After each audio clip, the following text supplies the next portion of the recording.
వచ్చాడు. రాజకుమారుడి శవం అడవిలో దొరికింది.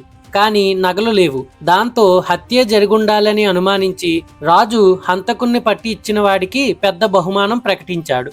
ఈ బ్రాహ్మణుడే హంతకుడై ఉండాలనుకుని బ్రాహ్మణుడిని రాజుకు అప్పగిస్తే బహుమానం పొందొచ్చని అనుకున్నాడు. ఇక్కడే ఉండు, నేను ఈ నగలు కొంతమందికి చూపించి వస్తాను అని చెప్పి రాజభవనానికి వెళ్లి రాజుకు నగలు చూపించి ఇవి తెచ్చిన మనిషి నా ఇంట్లో ఉన్నాడు అని చెప్పాడు.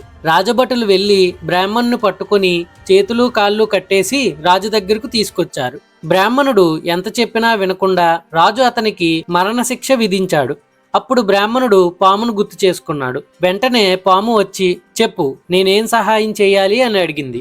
ఈ కాళ్ళు చేతులు బంధం నుంచి నన్ను విడిపించు అన్నాడు బ్రాహ్మణుడు. పాము ఒక ఉపాయం చెప్పి వెళ్లి రాణిని కాటు వేసింది. అంతఃపురంలో అల్లకల్లోలం చెలరేగింది.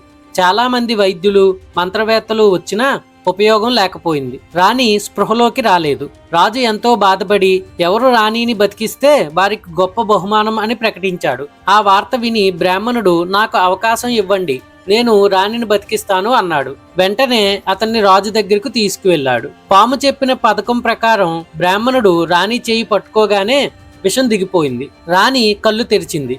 రాజు చాలా సంతోషంతో బ్రాహ్మణుడికి బహుమతులు ఇచ్చాడు. నగలు నీ దగ్గరికి ఎలా వచ్చాయి అని అడిగాడు.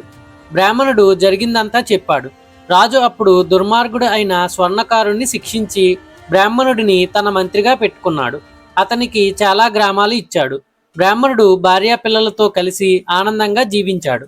దమనకం పింగళకానికి ఈ కథ చెప్పి ఇలా అంది, ఎవరైనా దుర్మార్గంగా ప్రవర్తిస్తే అతను మిత్రుడు కావచ్చు, బంధువు కావచ్చు, గురువు కావచ్చు, రాజు కావచ్చు, కానీ శిక్ష తప్పదు.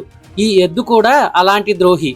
అతన్ని నమ్మడం పాముల పుట్ట మీద నిద్రపోవడంలా, మండుతున్న ఇంట్లో నివసించడంలా ఉంటుంది. నువ్వు చెప్పింది నిజమే మిత్రమా, అతన్ని హెచ్చరిస్తాను అని పింగళికం అంది. వెంటనే దమనకం, హెచ్చరిస్తావా? అలాంటి వారిని మాటలతో కాదు చేతలతో ఎదుర్కోవాలి. అతను నీకు ఎంతో కాలంగా నష్టం కలిగించాలని చూస్తున్నాడు. నల్లి కథలోలాగా అతన్ని వెంటనే చంపి పారేయాలి అంది. నల్లి కథ ఏంటది అని పింగళికం అడిగింది. ఆ కథ ఏంటో నెక్స్ట్ వీడియోలో తెలుసుకుందాం. Stay tuned.